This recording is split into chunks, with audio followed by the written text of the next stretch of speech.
Hello, welcome. This is Felicia Cameron, a licensed clinical social worker for the great hospitality state of Mississippi. And I'm also the founder and owner of Lending a Hand, a mental health practice here in Jackson. Look, today is today. Today is the first day of Tuesday Talks with a Therapist, myself. Look, today's topic is why am I cleaning up this mess? Dealing with boundaries with adult children. Look, I want to talk about this because this is a topic that I see so often in counseling session of people, how they dealing with setting up boundaries with their adult children. So when you think of boundaries, what do you come to mind when you think about boundaries? When I think of boundaries, I think about how, like you have a yard and you have a fence around your yard.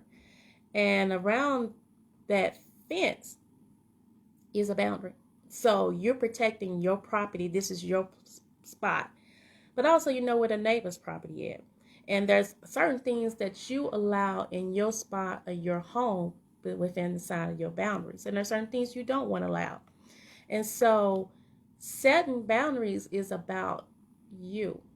And it's okay and healthy to set boundaries because it's also for our self-care, our mental health well-being. But when boundaries, for instance, come unhealthy, if when we're dealing with our adult children and with cleaning up the mess. And when I say mess, I'm actually really mean mess. I mean mess that's doing laundry for your adult children, which is a big thing that I see we as an adult dealing with their adult children, cleaning up, doing their laundry, or other things. If your adult children living in a home with you, and you're cleaning up their room, because I guess it's your house, but you're cleaning up their room, and their adult children living it with you. And I'm not talking about if you have like an adult child who has some that you're a caretaker of that has like some mental or physical health. I'm talking well-bodied children that work or don't work, that live in your house, or they don't live in your house, but you're still doing their laundry, or they live in your house and you making up their bed. What does that say about you or what you allow into you, your self-care? And like many times you're putting on extra work on yourself, increasing the workload on yourself, the stress and anxiety, because you're cleaning up someone else's mess. And you have plenty of stuff on your own plate to take care of. But I do realize some people, you feel like, well, Felicia, my child, they work so hard, and I'm so proud of them. The least I can do is help wash their clothes and help them out. But that's not helpful for you. And if we look at the picture, it's not helpful for them.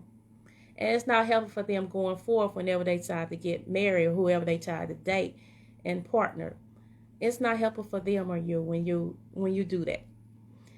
Whether you feel obligated to it or you feel like, well, they give me some money to help out on my bills, it's still not helpful for you to clean up their mess. You have raised this child and you need to provide them, give them the tools so they can be able to take care of their own mess. Because it might seem so little as I'm doing the laundry for them, I'm washing their clothes, or I'm cleaning up the room. But it goes much deeper in this, what do you instill into them and how other people should respect them and do for them, that they're not going to get that and they will be let down. Because you cleaning up their mess for them, it causes more work on you. It causes stress on you. Whether you're doing out of obligation or love, you have increased anxiety about it. And one of the ways to alleviate that is start setting your limits and saying what you're not going to do.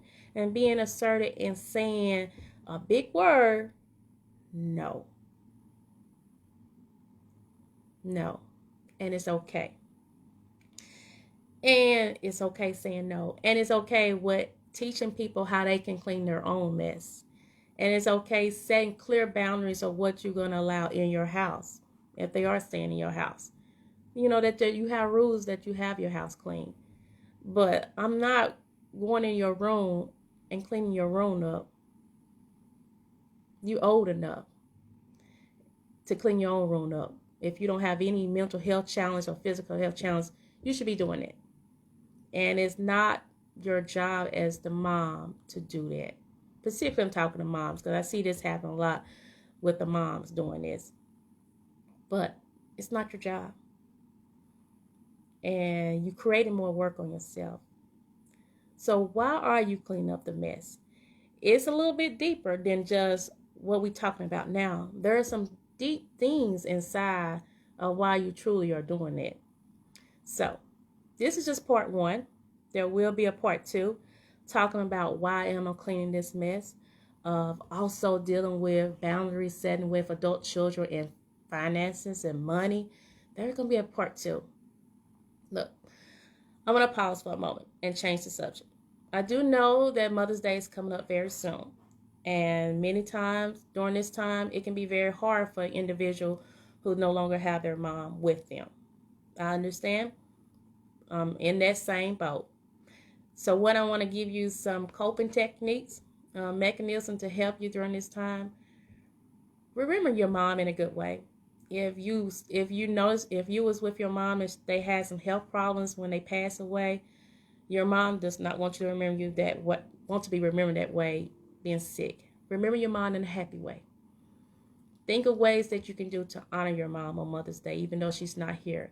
What does that mean? You know your mom's favorite color. You get some flowers in her favorite color, or there's a favorite football or basketball team she liked that you do flower arrangement in that thing, or you write a letter to her, read a letter to her at the site, or even look at her picture and read a letter.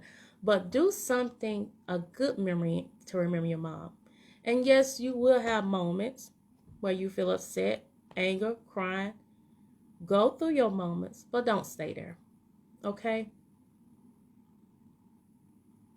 Your mom, for those of you who have a loving mom, she will want you to enjoy. She will want you not to stay stuck. And for those of you who are dealing with things that, but Felicia, you don't know, there were some things I did, I shouldn't did before my mom passed it, and I'm still dealing with that because I had completely healed of that thing. Get yourself some help. It's okay to talk to a counselor, a therapist, but get yourself together. Get yourself to a place where you can get the right tools to help you work through this. So if you have an unresolved grief, or you're dealing with issue with boundaries with your adult children, lending a hand is here for you. And if I'm not the right person, let me direct you into someone that can help you. You can call me at 601-588-6533, or you can check out my website at www.lendingahand. And I'll see you at next Tuesday Talk, part 2 of Why Am I Cleaning Up This Mess. Thank you.